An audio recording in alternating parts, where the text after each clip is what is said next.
Halo, Assalamualaikum warahmatullahi wabarakatuh. Selamat pagi anak-anak. Selamat bertemu kembali dengan Bu Yeyen dalam belajar IPS. Anak-anak, pada hari ini kita akan melanjutkan ke submateri perkembangan ekonomi dan politik masa kemerdekaan. Oke, simak baik-baik ya.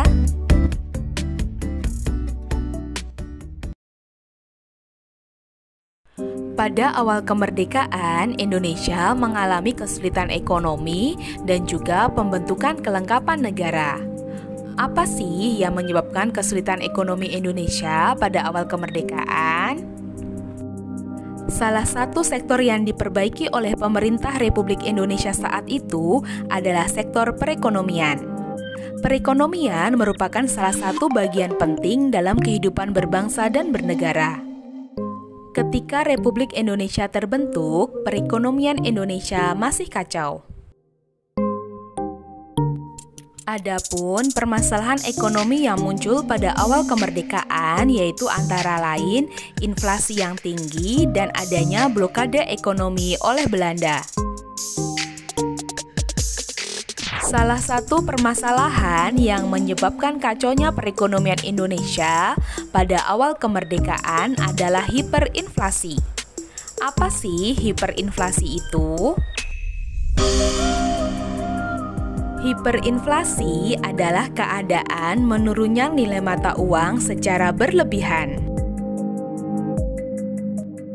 Kondisi tersebut disebabkan oleh beberapa hal, antara lain 1. Peredaran mata uang Jepang yang tidak terkendali. Yang kedua, kekosongan kas negara. Yang ketiga, pajak dan bea masuk yang kecil. Dan yang keempat, hasil pertanian dan perkebunan yang tidak dapat diekspor. Indonesia pada awal kemerdekaan tidak memiliki mata uang sendiri, sehingga Indonesia menggunakan 3 mata uang yang beredar saat itu. Yang pertama yaitu ada mata uang Jepang, yang kedua ada mata uang Gulden Hindia Belanda atau mata uang Nika, dan yang terakhir ada mata uang De Javase Bank. Berikut adalah beberapa kebijakan pemerintah Indonesia dalam mengatasi hiperinflasi. Adapun kebijakan yang dilakukan oleh pemerintah Indonesia dalam upaya mengatasi hiperinflasi, yaitu pemerintah mengeluarkan mata uang sendiri, yang dikenal dengan Uang Republik Indonesia atau ORI. Mata uang ORI ini dikeluarkan pada tanggal 30 Oktober 1946 berdasarkan Undang-Undang Nomor 19 Tahun 1946.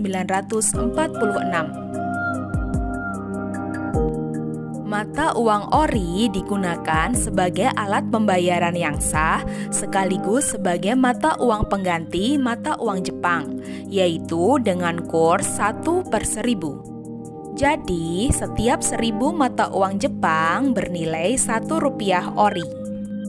Pemerintah juga membatasi kepemilikan dari uang ORI ini, di mana ketentuannya setiap keluarga hanya boleh memiliki Rp300, dan bagi yang tidak berkeluarga hanya boleh memiliki Rp100. Dan sejak beredarnya mata uang ORI, maka mata uang Belanda dan Jepang yang beredar dinyatakan tidak berlaku lagi. Kebijakan lain yang dilakukan oleh pemerintah Indonesia dalam upaya mengatasi hiperinflasi yaitu dengan melakukan pinjaman nasional. Pinjaman nasional merupakan kebijakan yang dicetuskan oleh Menteri Keuangan yaitu Insinyur Soeharman dan dilaksanakan atas persetujuan Badan Pekerja Komite Nasional Indonesia Pusat.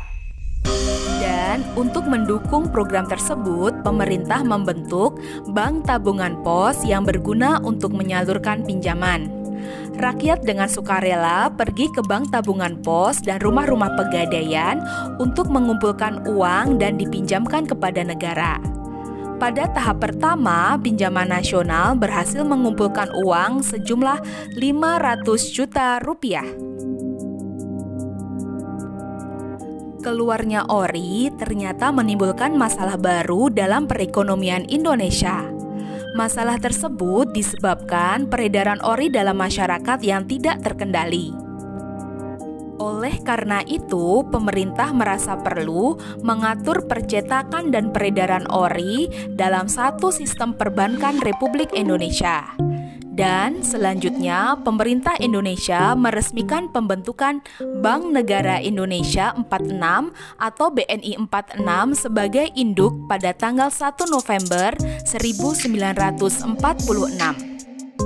BNI 46 dikelola pemerintah Indonesia di bawah Menteri Keuangan yaitu Syafruddin Prawira Negara dan direkturnya yaitu Margono Joyo Hadikusumo serta wakil direkturnya yaitu Sabarudin. Adapun tugas dari BNI 46 ini adalah melaksanakan koordinasi dalam pengurusan bidang ekonomi dan keuangan. Selain itu, BNI juga bertugas untuk mengatur nilai tukar ori terhadap valuta asing. Permasalahan ekonomi kedua yang dialami oleh bangsa Indonesia pada awal kemerdekaan yaitu adanya blokade ekonomi yang dilakukan oleh Belanda. Setelah kemerdekaan Indonesia, Belanda berambisi ingin menguasai kembali wilayah Indonesia. Keinginan untuk menguasai Indonesia terlihat jelas ketika Belanda melakukan blokade ekonomi sejak bulan November 1945. Dalam pelaksanaannya, Belanda memusatkan blokade di jalur perdagangan laut. Adapun tujuan Belanda melakukan blokade ekonomi yaitu antara lain 1. Mencegah masuknya senjata dan peralatan militer ke Indonesia. Yang kedua, mencegah keluarnya hasil-hasil perkebunan milik Belanda dan milik asing lainnya. Dan yang ketiga, melindungi bangsa Indonesia dari tindakan dan perbuatan yang dilakukan oleh bangsa asing.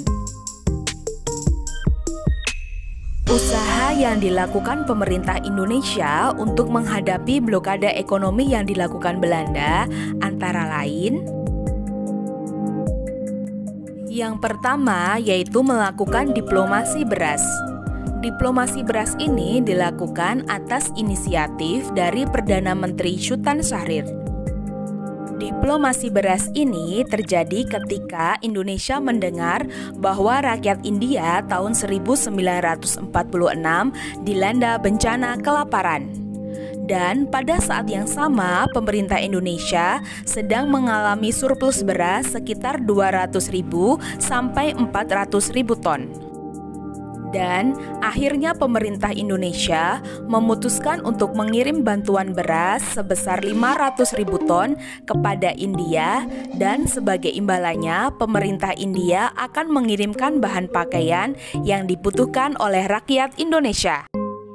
Selain bersifat ekonomis, pengiriman bantuan ke India juga bersifat politis, karena India merupakan negara Asia yang paling aktif mendukung perjuangan diplomatik dalam rangka solidaritas negara-negara Asia.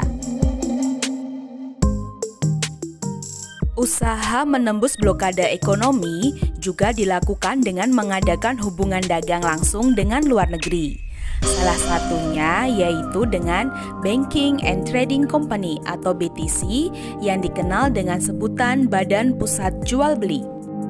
Badan Pusat Jual Beli ini diketuai oleh Dr. Sumitro Joyo Hadikusumo yang merupakan putra dari Margono Joyo Hadikusumo dan diwakili oleh Dr. Ong Engdi yang merupakan ahli hukum asal Manado.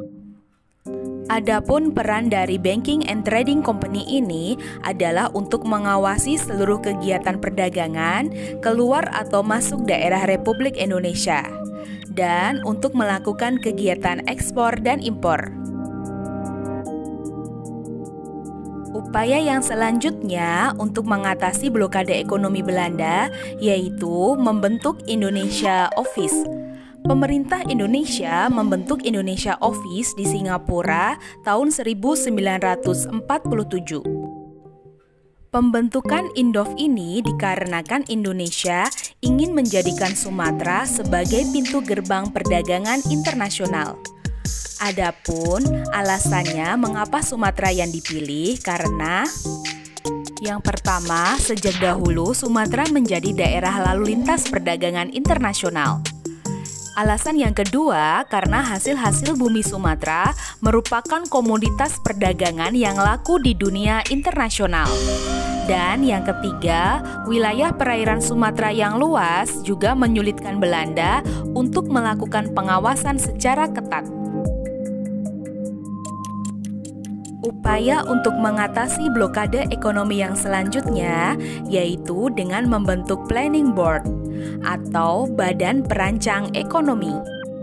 Badan Perancang Ekonomi ini dibentuk atas usul Menteri Kemakmuran yaitu Adnan Kapaugani tanggal 19 Januari 1947 dan bertugas membuat rencana pembangunan ekonomi untuk jangka waktu tertentu.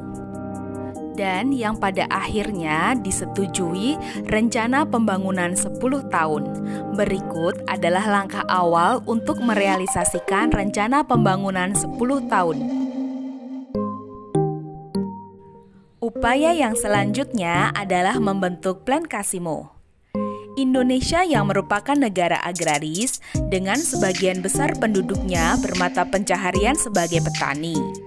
Kondisi inilah yang menyebabkan Menteri Persediaan Pangan Rakyat, yaitu Ignatius Joseph Kasimo, mencetuskan kebijakan Plan Kasimo.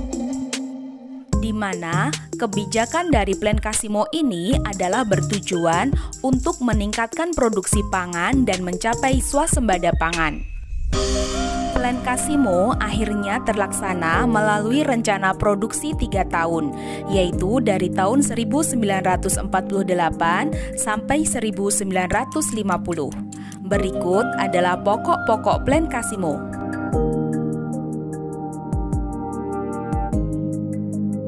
Upaya yang selanjutnya yaitu membentuk Kementerian Pertahanan Usaha Luar Negeri atau KPULN yang dipimpin oleh Ali Jayeng Prawiro, di mana tugasnya adalah membeli senjata dan perlengkapan perang. Usaha yang selanjutnya untuk mengatasi blokade ekonomi yaitu dengan mengadakan konferensi ekonomi yang dipimpin oleh Menteri Kemakmuran Darmawan Mangunkusumo. Konferensi ekonomi dilaksanakan dengan agenda untuk menyamakan persepsi dan meraih kesepakatan dalam menanggulangi masalah perekonomian.